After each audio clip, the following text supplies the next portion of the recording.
The worst financial decision you have ever made probably cost you a few $1,000s. Painful, but recoverable. There is a belief that most people carry that has quietly cost them far more than that, every single year, for decades, and almost nobody has ever added it up. It is not a decision. It is not even really a thought. It is closer to a rule that got installed before you were old enough to question it. And once you hear what it is, you will probably recognize it immediately because it does not feel like a belief. It feels like common sense. Financial psychologist Dr. Brad Klontz has a name for it. Money vigilance. On the surface, it looks like the responsible one. Guard your money. Spend less than you earn. Never let your guard down. And to be clear, none of that is wrong. The problem is not the caution itself. The problem is what it quietly becomes when it runs unexamined for 30 years. It stops being a strategy. It becomes an identity. And an identity built entirely around guarding has no mechanism for ever feeling like it has enough. People running this script can have a healthy amount of money and still feel exactly as anxious as someone who has none. Let me make this concrete.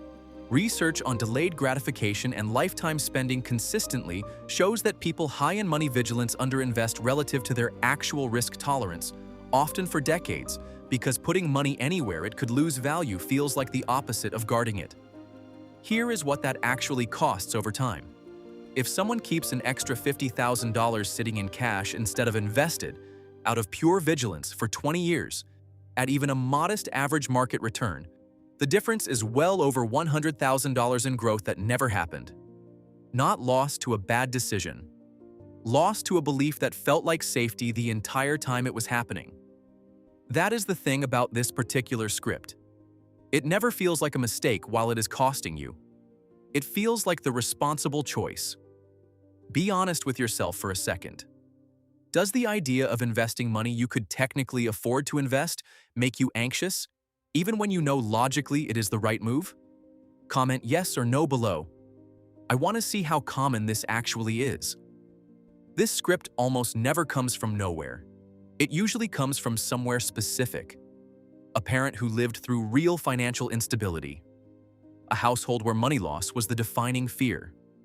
Sometimes a single event, one bad year, that got generalized into a permanent rule, which means the vigilance was not irrational.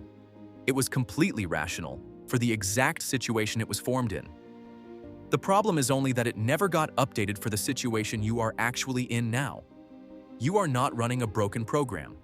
You are running an old one, built for circumstances that may no longer exist. 3 things that actually work here, and none of them involve abandoning caution. 1. Separate the amount from the identity. Pick a specific number, not all your savings, that you allow yourself to treat as genuinely available to invest. Keeping some money vigilantly guarded is fine. The goal is making sure it is a decision, not a default. 2. Ask where the number came from.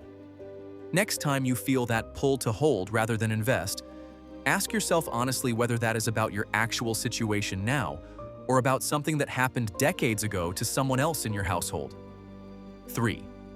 Redefine what safety actually means. For someone running this script, cash in a low-interest account feels safe. But money that is quietly losing value to inflation every year is not actually safe. It is just slowly, invisibly costing you, the same way the belief itself has been. If you want to understand this pattern properly, Wired for Wealth by Brad Klontz, Ted Klontz, and Rick Kaler is where this entire framework comes from. And it goes much deeper than one video can. The link is in the description and pinned in the comments below. The most expensive financial decisions are rarely the dramatic ones. They are the quiet defaults that never got questioned because they felt like common sense. You cannot fix a belief you have never named, you have just named it. Save this if it landed. Subscribe if you are tired of knowing what to do and still not doing it. I will see you in the next one.